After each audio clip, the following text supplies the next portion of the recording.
Gay marriage. Well, let's face it. Whether you whether you support gay marriage or not, America is not about denying civil rights to its people.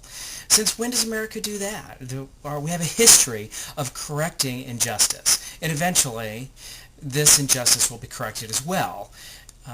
Besides the fact that we need to be guaranteed the same rights as our brothers and sisters, what about my children?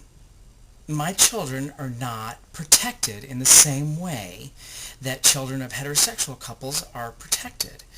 If my partner or I die, my children are not guaranteed the same rights and protections as other children. And that's not fair. It's not right. Not ethically, morally, or any other way right.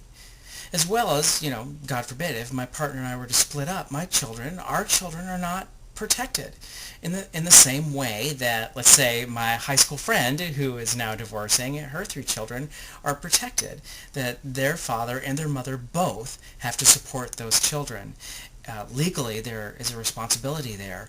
And in our relationships, our families, that's not always the case. We try, we do all the legal things we can to make it so that both parties are responsible. But until we can get married, those are things that we have to do that are extra, that cost us extra money to go to a lawyer to try to ensure the protection of our children, that other people just, they just get married.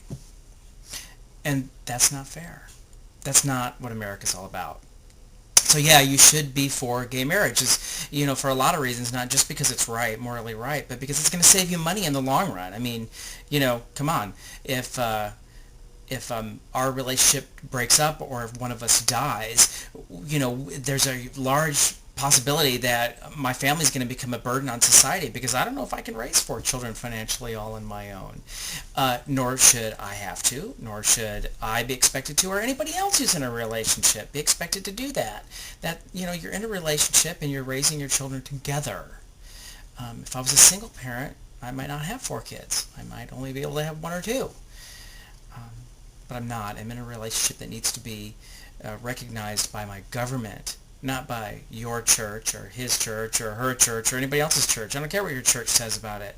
I'm talking about our government. We have a separation of church and state for good reason.